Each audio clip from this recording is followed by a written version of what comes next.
Welcome to my channel BBP help. तो आज के इस वीडियो में हम लोग कवर करने वाले हैं ज्योग्राफी मासिक परीक्षा जो कि मई में होने जा रही है और कुछ कुछ कॉलेजेस में हो भी चुकी है दोस्तों। तो देखिए, अगर आप लोग इस वीडियो को कंप्लीट यानी 1 से लेकर के 30 तक का क्वेश्चन पेपर देख लेते हैं तो आपको सेम टू सेम जो है क्वेश्चन छाप दिया जाएगा। देखिए, कुछ कुछ कॉलेज में आपको अलग अलग पेपर देखने को मिल सकता है, लेकिन आपको तो पता नहीं है कि कौन सा क्वेश्चन आने वाला है। तो देखिए, ये मैं आप लोगों के लिए ओरिजिनल पेपर लेकर आया हूं, इसलिए जिस कॉलेज में हो चुका है उसी का पेपर में लेकर आया हूं। तो आप लोग कंप्लीटली इस वीडियो को देखिएगा, थोड़ा सा भी स्किप नहीं कीजिएगा। उससे पहले वीडियो शुरू करने से पहले आप लोग इस चैनल को सब्सक्राइब करके बेल आइकन को प्रेस कर लीजिए, ताकि आप जो पूरे साल जो अच्छे ढंग से कंप्लीटली इस चैनल में हर एक सब्जेक्ट को अच्छे ढंग से पढ़ पाए। तो चैनल को सब्सक्राइब कर लिए, बेल आइकन को प्रेस कर लीजिए। चलिए अब हम लोग बढ़ते हैं और देखिए, आपके पेपर में अगर ये वाला क्वेश्चन आ जाएगा तो सेम टू सेम छाप करके आ जाना। तो चलिए दोस्तों, हम लोग शुरू करते हैं क्वेश्चन नंबर 1 से। चलिए, तो सबसे पहला प्रश्न यहाँ पर देखते, देखिए दोनों लैंग्वेज में है, जिस लैंग्वेज में कंफर्टेबल है वहां से आप पढ़ सकते हैं। चलिए, सबसे पहला प्रश्न क्या बताया करें, निम्न में से कौन प्रतिकर्ष कारक नहीं है। तो यहाँ पर राइट आंसर क्या हो जाएगा, तो 1 नंबर का राइट आंसर सी नंबर हो जाएगा, यानी उर्वर भूमि। ठीक है, चलिए तो देखिए, अगर आप लोग सेंटअप टेस्ट में अगर आप लोग बैठेंगे तो आपको पता चल जाएगा, यही जो है 90% क्वेश्चन फाइनल एग्जाम में पूछा जाता है। ठीक है, आप लोग अच्छे तरीके से इस पूरा वीडियो को देखना है। अब यहाँ देखिए, आर्थिक क्रियाओं की कुल संख्या कितनी है, तो आर्थिक क्रियाओं की कुल संख्या कितनी है, तो इसका राइट आंसर क्या हो जाएगा, तो ए नंबर यानी 5 है। ठीक है, राइट आंसर ए नंबर हो जाएगा। चलिए अब बढ़ते हैं आगे की ओर। ये सारा प्रश्न आप लोग को बोर्ड एग्जाम के लिए बहुत इंपॉर्टेंट है। ये देखिए, सेंटअप टेस्ट बस आप लोग को जांच करने के लिए लिया गया है, बट ये क्वेश्चन आप लोगों को भी पूछा जाएगा। ये 100% जो है। नंबर क्वेश्चन क्या बोला जा रहा है, कह रहा है कि निम्न में से कौन स्थानांतरित कृषि का स्थानीय नाम नहीं है। तो यहाँ पर 3 नंबर का राइट आंसर क्या होगा, तो बी नंबर हो जाएगा, यानी शिल्पा राइट आंसर हो जाएगा। ठीक है, शिल्पा। चलिए अब बढ़ते हैं आगे की ओर। ये सारे प्रश्न बहुत इंपॉर्टेंट है, क्योंकि आप लोग शायद पहली बार देख रहे होंगे, लेकिन ये बुक में आप लोग का दिया हुआ ये सारे प्रश्नों को पढ़ना चाहिए। अब यहाँ देखिए, क्वेश्चन नंबर क्या है, 4 नंबर, निम्न देशों में कौन नारियल उत्पादन के लिए प्रसिद्ध नहीं है। तो ये बहुत इंपॉर्टेंट है। ठीक है, ये वीवीआई क्वेश्चन है, ये आप लोग के लिए बोर्ड एग्जाम के लिए बहुत ज्यादा इंपॉर्टेंट है। तो यहाँ पर 4 नंबर का आंसर क्या होगा, डी नंबर हो जाएगा। डी नंबर में क्या, सूडान हो जाएगा। ठीक है, चलिए अब बढ़ते हैं आगे की ओर। आगे क्वेश्चन नंबर क्या बोला जा रहा है, 5 नंबर कह रहा है कि हुगली नदी के सहारे कौन सा उद्योग जो है विकसित है। तो यहाँ पर 5 नंबर का आंसर बी नंबर हो जाएगा, जूट है। क्या हो जाएगा, जूट राइट आंसर बी नंबर हो जाएगा। ठीक है, चलिए अब बढ़ेंगे क्वेश्चन नंबर 6 नंबर। क्या बोला जा रहा है, कह रहा है कि योकोहामा औद्योगिक प्रदेश किस देश में अवस्थित है। तो यहाँ पर 6 नंबर का राइट आंसर क्या होगा, 6 नंबर का राइट आंसर बी नंबर, यानी क्या हो जाएगा, बी नंबर में क्या है, जापान राइट आंसर हो जाएगा। ठीक है, चलिए अब बढ़ते हैं आगे की ओर। ये सारे प्रश्नों को आप लोग को पढ़ना है। ये सेंटअप टेस्ट का आंसर किया, मिला लीजिए आप लोग। जो नहीं दिए तो वो अच्छे तरीके से पूरे वीडियो को देख करके यही प्रश्न आप लोगों को भी पूछा जाएगा। ठीक है, चलिए अब यहां पर देखिए, क्वेश्चन नंबर 7 नंबर क्या बजा है, मक्का की पेटी है। तो मक्का की पेटी है, तो यहां पर कौन सा राइट आंसर होगा, जल्दी से आप लोग को देखना है। तो इसका राइट आंसर ए नंबर हो जाएगा, संयुक्त राज्य अमेरिका में। मक्का की पेटी कहां है, तो संयुक्त राज्य अमेरिका में। ठीक है, यहां पर देख लीजिए आप, इंग्लिश लैंग्वेज में भी है। आप अब यहां पर देखते हैं क्वेश्चन नंबर 8 नंबर को देखेंगे। ठीक है, तो 8 नंबर क्वेश्चन हमारा क्या बोला जा रहा है, कह रहा है कि निम्न में से कौन उच्च प्रौद्योगिकी उद्योग नहीं है। तो निम्न में से जो कौन उच्च प्रौद्योगिकी उद्योग नहीं है। तो यहाँ पर राइट आंसर 8 नंबर का डी नंबर हो जाएगा, घरेलू उपकरण राइट आंसर हो जाएगा। ठीक है, चलिए अब बढ़ते हैं आगे की ओर। आगे क्वेश्चन नंबर 9 नंबर क्या बोला जा रहा है, कह रहा है कि निम्न में से कौन पर्यटन से संबंधित नहीं है। तो यहाँ पर 9 नंबर का राइट आंसर क्या हो जाएगा, जल्दी से आप लोग को बताने है इसका आंसर, तो डी नंबर हो जाएगा। डी नंबर में क्या है, इनमें से कोई नहीं राइट आंसर होगा। ठीक है, चलिए अब बढ़ते हैं आगे क्वेश्चन नंबर 10 की ओर।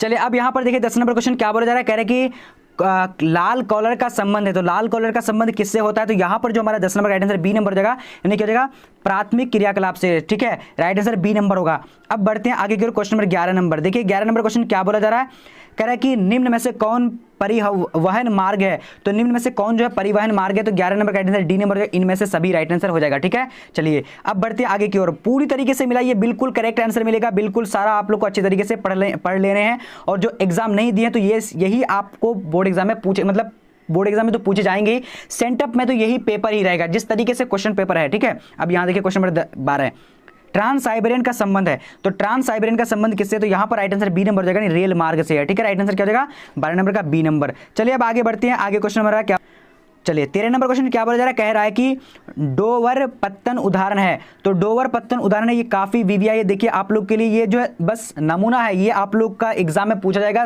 यानी बोर्ड एग्जाम में। ठीक है, और सेंटअप एग्जाम में तो यही क्वेश्चन रहेगा, बार बार मैं आप लोग को बता रहा हूं। ठीक है, तो यहाँ पर राइट आंसर कौन सा, डोवर पत्तन राइट आंसर इसका, यानी सवारी पत्तन का हो जाएगा। ठीक है, सवारी पत्तन का। चलिए अब बढ़ते हैं क्वेश्चन नंबर 14 की ओर। 14 नंबर क्वेश्चन क्या बोला जा रहा है, कह रहा है कि वृत्ताकार बस्ती प्रतिरूप पाया जाता है। तो वृत्ताकार बस्ती का प्रतिरूप कैसे पाया जाता है, तो यहाँ पर 14 नंबर का आंसर ए नंबर हो जाएगा, झील के सहारे, राइट आंसर ए नंबर हो जाएगा। ठीक है जी हाँ। अब बढ़ते हैं आगे की ओर, क्वेश्चन नंबर हमारा क्या बोल रहा है, धारावी मलिन बस्ती है, तो धारावी मलिन बस्ती कहां पर है, तो इसका राइट आंसर क्या है, 15 नंबर का बी नंबर, यानी मुंबई में है। राइट आंसर क्या है, बी नंबर। ठीक है, बहुत इंपॉर्टेंट है।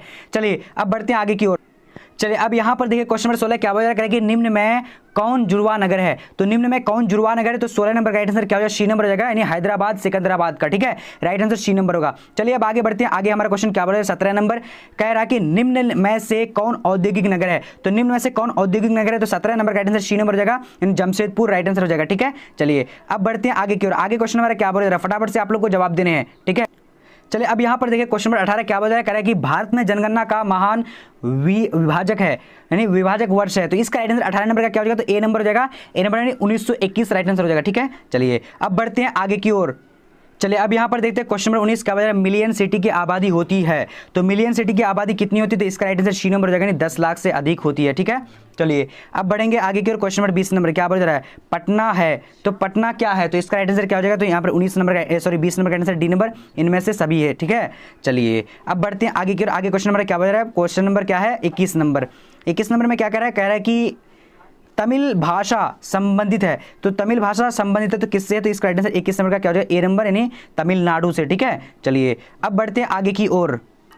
चलिए अब यहां पर देखिए क्वेश्चन नंबर 22 है क्या बज रहा है, भारत में सबसे विरल जनसंख्या वाला राज्य कौन है, तो यहां पर यानी 22 नंबर का आंसर क्या हो जाएगा, तो यानी 22 का बी नंबर हो जाएगा। बी नंबर में क्या है, यानी अरुणाचल प्रदेश। ठीक है, चलिए अब बढ़ेंगे आगे की ओर। आगे क्वेश्चन नंबर क्या बज रहा है, 2011 की जनगणना के अनुसार भारत का लिंग अनुपात है, तो भारत का लिंग अनुपात जो है 2011 के जनगणना अनुसार जो कितना है, तो यहाँ पर राइट आंसर 23 का क्या हो जाएगा, बी नंबर हो जाएगा। बी नंबर में क्या है, यानी 943 हो जाएगा। ठीक है, चलिए अब बढ़ते हैं क्वेश्चन नंबर 24 क्या बोल रहा है, कह रहा है कि निम्न में से कौन आर्थिक विकास का सूचक नहीं है, तो कौन जो आर्थिक विकास का सूचक नहीं है, तो यहाँ पर राइट आंसर क्या हो जाएगा, 24 नंबर का। चलिए 24 नंबर का राइट आंसर ए नंबर हो जाएगा, यानी उत्पादन हो जाएगा। ठीक है, उत्पादन। चलिए अब बढ़ते हैं आगे की ओर, क्वेश्चन नंबर 25 नंबर की ओर। तो 25 नंबर स्क्रीन में आ चुकी है, क्या बोला जा रहा है, कह रहा है कि निम्न में से कौन खनन नगर नहीं है, तो यहाँ पर 25 का राइट आंसर क्या हो जाएगा, तो इसका राइट आंसर डी नंबर हो जाएगा। डी नंबर में क्या है, मथुरा जो है खनन नगर नहीं है। चलिए अब आगे बढ़ते हैं। आगे क्वेश्चन क्या बोला, 26 नंबर कह रहा है कि निम्न में कौन समुद्र तट पर स्थित है, तो यहाँ पर 26 का राइट आंसर ए नंबर हो जाएगा। ए नंबर में क्या है, पटना राइट आंसर हो जाएगा। ठीक है, ये बहुत ज़्यादा जो है क्या है, इंपॉर्टेंट है। ठीक है, चलिए तो इसका आप लोग देखिए, मुझे तो यहाँ पर मैंने अगर नेट में सर्च किया तो यहाँ पर पटना दिखाई दिया, लेकिन आप लोगों को क्या करना है कि देख लेना कि मुंबई अगर होगा तो आप लोग भी इसमें थोड़ा सा बता दीजिएगा। ठीक है, कमेंट सेक्शन में क्या होगा आंसर, राइट आंसर। ठीक है, मैंने बहुत रिसर्च किया इसका, तो पटना जो है बताया जा रहा था। ठीक है, चलिए अब यहाँ पर देखिए क्वेश्चन नंबर हमारा क्या है, 27 नंबर क्या बोला जा रहा है, कह रहे कि सिंगरौली शहर संबंधित है, तो सिंगरौली शहर जो है कहाँ पर संबंधित है, तो इसका 27 नंबर का आंसर ए नंबर हो जाएगा, खनन से। ठीक है, चलिए अब बढ़ते हैं आगे की ओर। आगे क्वेश्चन नंबर क्या बोल रहा है, फटाफट से आप लोग को देख। चलिए अब यहाँ पर देखते हैं 28 नंबर है, तो यहाँ पर 28 नंबर का राइट आंसर क्या होगा, तो जल्दी से देखने आप लोगों को, तो सी नंबर हो जाएगा, धनबाद हो जाएगा। ठीक है, चलिए अब जो है आगे बढ़ते हैं। क्वेश्चन नंबर क्या है हमारा, 29 नंबर। देखिए ये सारे इंपॉर्टेंट है और आप लोग को मिलाते जाना। ठीक है, अब यहाँ पर देखिए क्या करेगा कि लखनऊ किस नदी के किनारे अवस्थित है,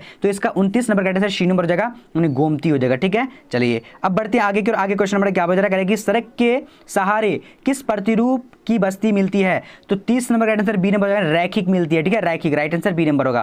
ठीक